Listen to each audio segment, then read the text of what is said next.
Bonjour les amis, on retrouve l'évangile de Jean, toujours au chapitre 20, les versets 11 et 18. Alors pour comprendre ces versets-là, il faut se souvenir du paquet qui était juste avant, le verset 1 et 10, où vous vous souvenez probablement, c'était cette question de Marie-Madeleine qui est allée voir le tombeau, et puis il n'y avait personne, elle est rentrée en courant, elle a été appelée Pierre et Jean, vous savez c'est la course folle entre Pierre et Jean, le disciple que Jésus aimait, et puis Jean qui rentre et qu'il vit et il crut. Voilà.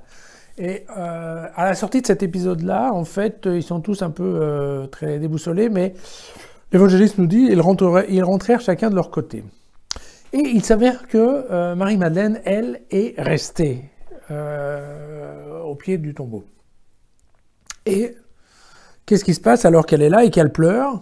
Parce qu'elle est en effet sûrement très triste d'avoir perdu le corps de Jésus alors qu'elle pleure. En fait, elle voit ça apparaissent deux anges vêtus de blanc, voilà, et qui sont en fait assis dans le tombeau, à l'endroit même où avait été déposé le corps. Vous vous souvenez qu'on a dit ensuite qu'il y avait d'un côté les bandelettes et de l'autre côté était rangé aussi le lin qui était sur le visage. Donc ils étaient assis de chaque côté de l'endroit où il y avait le corps.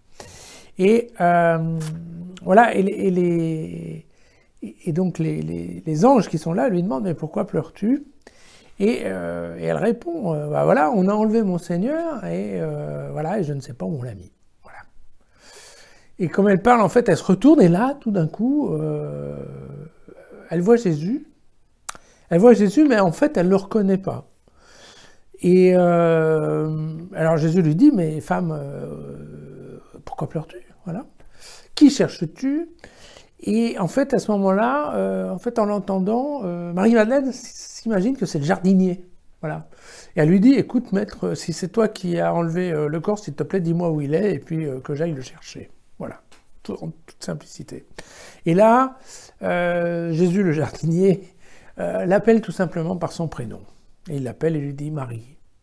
Et là, elle reconnaît sa voix, et elle répond Rabouni, en fait, ce qui veut dire maître, mon petit maître. Voilà. Voilà comment s'est passée la reconnaissance. Et à ce moment-là, elle s'approche et Jésus lui dit « Attention, ne me retiens pas, ne me touche pas, car je ne suis pas encore monté vers mon Père. Pour toi, va trouver mes frères et dis-leur que je monte vers mon Père, qui est votre Père, vers mon Dieu, qui est votre Dieu. » Et Marie-Madeleine, voilà, vint donc annoncer aux disciples « J'ai vu le Seigneur, et voilà ce qu'il m'a dit. » Alors, vous voyez, c'est un passage qui est la suite logique du passage d'avant.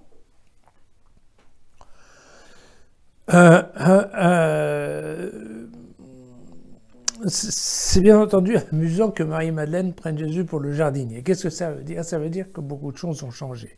Ça veut dire qu'après sa résurrection, le corps de Jésus n'est pas le même qu'avant la Passion.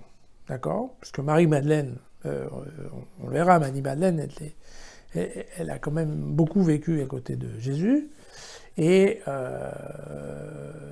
certains disent même qu'elle en était amoureuse, et vous voyez qu'elle ne reconnaît pas Jésus. Très clairement, elle ne le reconnaît pas, elle le reconnaît que quand il l'appelle son nom, puisque même au départ, il parle et lui demande « Que cherches-tu » et là, il n'y a rien qui se passe.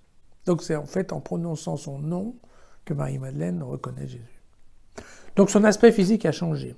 Son comportement aussi a changé, puisque vous voyez qu'il dit tout de suite, attention, ne me touche pas. Ne me retiens pas, c'est ne me touche pas.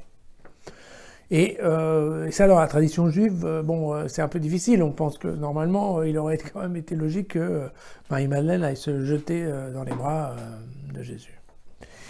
Et puis, ce qui a aussi changé, c'est que là, pour la première fois, en tout cas dans l'évangile de Jean, pour la première fois, Jésus fait allusion à notre Père. Voilà. Jusqu'à maintenant, Jésus a toujours parlé de son Père, mon Père, ou le Père.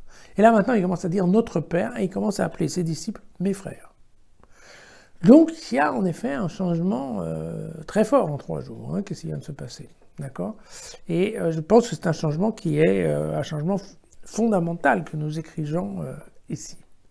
pour bien nous montrer la différence entre Jésus et Jésus-Christ. Voilà. Marie-Madeleine, on dit, alors, bon, on l'appelle la pécheresse, hein, parce qu'elle était, elle était une prostituée. En fait, c'est vrai qu'elle est tout le temps dans l'histoire de Jésus. On la rencontre, alors, c'est dans l'évangile de Luc où on dit que Jésus a fait sortir d'elle 7 démons. Donc, c'est une personne qui a été sauvée par Jésus, en tout cas délivrée des démons, donc c'est quand même plutôt guéri, quoi. Et bien entendu, elle fait partie des rares femmes qui sont au pied de la croix dans l'évangile de Jean. Et donc voilà, Marie-Madeleine était-elle amoureuse? Écoutez, j'en sais rien, ce qui est certain, c'est qu'elle était fidèle. À demain.